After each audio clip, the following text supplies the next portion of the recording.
Imagine yourself to be a detective, trying to unravel the mysterious modal verbs. Now, these little words like can, must, should, might do not just sit there in the sentences, they change the meaning entirely.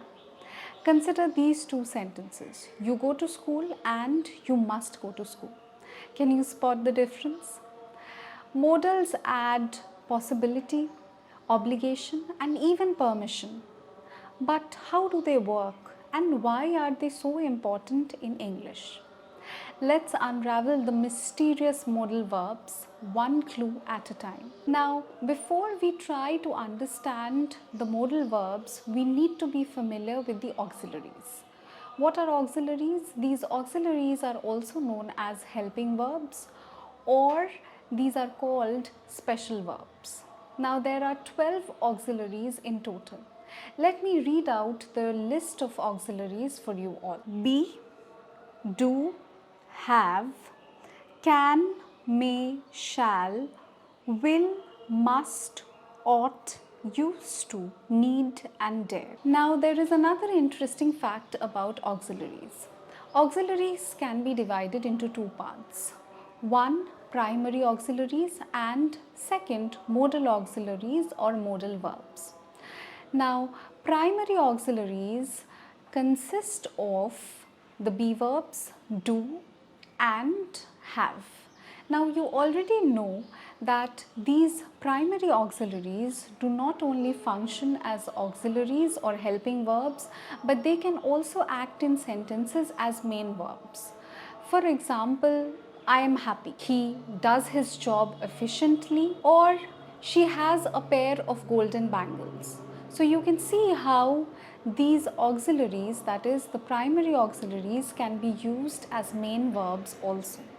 There is also another fact related to primary auxiliaries. Primary auxiliaries change their forms according to the number and person of the subject. And then we have the modal verbs. Today we are going to focus on the modal verbs and its characteristics. Let us dive in quickly and let me read it out to you. How many modal verbs are there in English language and what are their features? Now, the modal auxiliaries are can. The past form is also considered to be a modal verb. Can, could, may, might, shall, should, will, would, must, ought, used to, need, dare. Now, this is the list of our modal verbs in English. Now, the first feature that we should note: modal auxiliaries cannot function as main verbs except in a few cases. And what are these modal verbs? Why are they used? They are used mainly to express what? Express certain conceptions of the mind. What are they? Like ability. I can do it. Possibility, it might rain today. Permission, may I go, ma'am?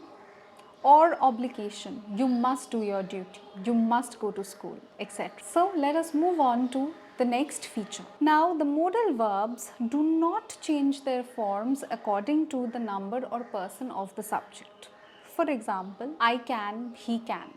But in case of primary auxiliaries, what do we see? They go, he goes, right? Next point, let us look at it quickly. Only 4 of the modal verbs have their past form, like can, may, shall, will. They change to could, might, should, and would. Now, these are used again to express what? To express duty, obligation, possibility, permission, etc. So, these words are placed in the sentences, and once it is placed in the sentence, it can be used in various forms. Let us look at the final feature of the modal verbs. Now, the modal verbs like need and dare can also be used as ordinary verbs. And used to, this modal verb can only be used in the past form. I hope you have found this exploration helpful. If you like my work, do not forget to like, share and subscribe to my channel for more such interesting exploration. Thank you for watching.